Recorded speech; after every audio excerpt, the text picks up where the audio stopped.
One day. We gonna work it out. One day. We gonna work it out. One day. We gonna work it out. I have a dream.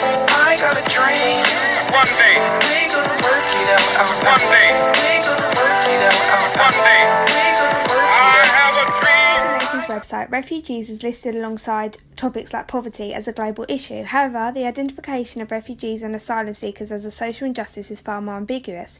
This is in fact the group of people who are the subjects of the social injustice, with the injustice they face being the treatment they receive trying to escape and wants its safety. This injustice is a trend, not a glitch. Education has the potential to be a vehicle of social justice, as it not only has the power and position to change ideas, but to minimise negative post-migration factors and create a future for refugees that the news fails to follow. However, although education can have an impact on the dominance of this injustice in society, this injustice too influences various aspects of education from practice to products. It's clear that for refugee and asylum-seeking children in the UK, there is a huge academic impact. The UN Refugee Agency reported that the number of refugee children in school at a primary level rose to 63%. This is in conjunction with the law from the UN Convention on the Right to the Child, which protects refugee and asylum-seeking children in the UK. It is important to consider the question, is an achievement by a refugee child the same as the rest of the class? Kandappa identified that previous education may be limited due to factors out of the child's control, for example war. This could cause the child to be behind their native peers in the class, so an achievement for a refugee child may be different in comparison to their peers.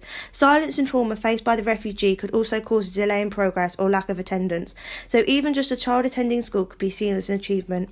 However, it is easy to believe that all children from refugee and asylum-seeking backgrounds have previously been poorly educated. Some of these children had a good level of education in their native country. So it is important to consider the educational background before changing what an achievement looks like to a refugee child. A likely language barrier should be considered when the refugee child joins the rest of the class. The NALDIC identified that schools play a critical role in supporting children with EAL. Culture shock can cause a child's sense of security and self-image to be thrown in the air, which could cause the child to fall behind. The DCSF found that for EAL children, talk and collaboration are essential parts of effective teaching and learning, and in developing secure language acquisition, which goes hand in hand with academic development with an inclusive curriculum as the context. This enables refugee children to feel confident when speaking English, and they feel they have a purpose in the classroom and can enrich the life of the school community and learning environment. Arnold and Pinson believe that education provided to a refugee and asylum seeker children by teachers will solve all setbacks that these children face. The setbacks need to be corrected, and the educational achievement will be a result of this. This ideology agrees with the concept of need. However, in the DFE's Unlocking Talent and Fulfilling Potential, it states that equality of opportunity starts with education, and that there are many other factors, including social, emotional and economic well-being, that can give refugees and asylum seekers equality of opportunity. Policies and frameworks are a means of representing society, and so with the intensifying climate of the refugee crisis over recent years, the need for policies does not change, but the demographic which policies represent does. With the UK as a democracy, it is not enough to accept refugees into the UK in order to maintain and improve our policies as sufficient, or as Arnott and Pinson feared, we will see them as refugees before children, this being detrimental especially in schools. A key policy in education, the national curriculum, demonstrates educational equality, the equal treatment with potential for unequal outcomes, as statutory guidance indicates what all students should be taught. However, in practice, the presence of refugee children in our classroom may demand a focus on need over equality. Extra provisions may be required before interaction with such frameworks. As a result, it could be suggested any gap between theory and practice is due to government ideology being distanced from how the refugee crisis is impacting upon the educational system. This puts teachers in a difficult position. Whilst they have a professional obligation outlined in the teacher's standards, they have a personal and moral obligation too.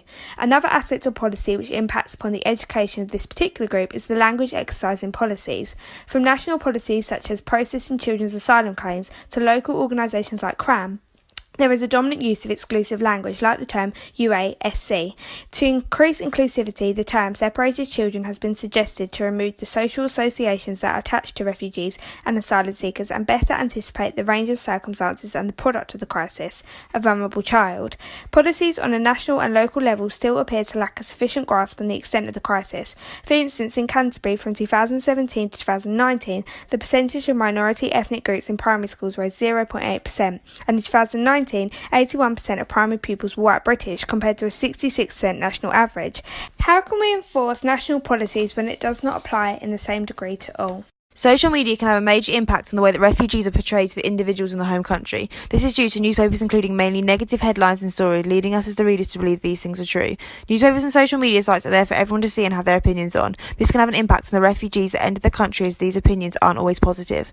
A common opinion stated by Nadia Nafi towards refugees is that they are dehumanised on social media sites by individuals who are against their arrivals in the country. This can have an impact on the refugees, as it can make them feel they are unwanted in this country.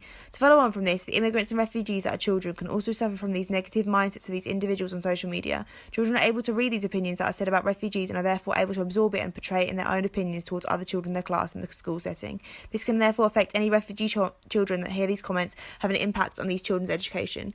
To be a refugee and to come to another country is a difficult task, and Armstrong states that there are certain qualities that they have to build up to be here. For example, this could be courage and resilience. These qualities are something they could offer us, so shouldn't we as individuals focus on putting more effort into solving issues that force them here rather than creating new barriers for them?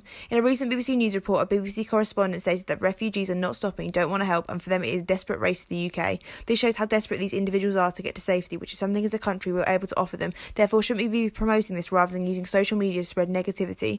These individuals are here for democracy, education and safety, whereas various media suggest otherwise. The UN Convention Article 29 believes that education is the development of the child's personality, talents and mental and physical abilities to the fullest potential. All of these can be affected by the negative comments made online via social media, therefore having impact on a refugee child's education. Having negative opinions stated online for everyone to see can affect a child's confidence and ability to build relations with other children.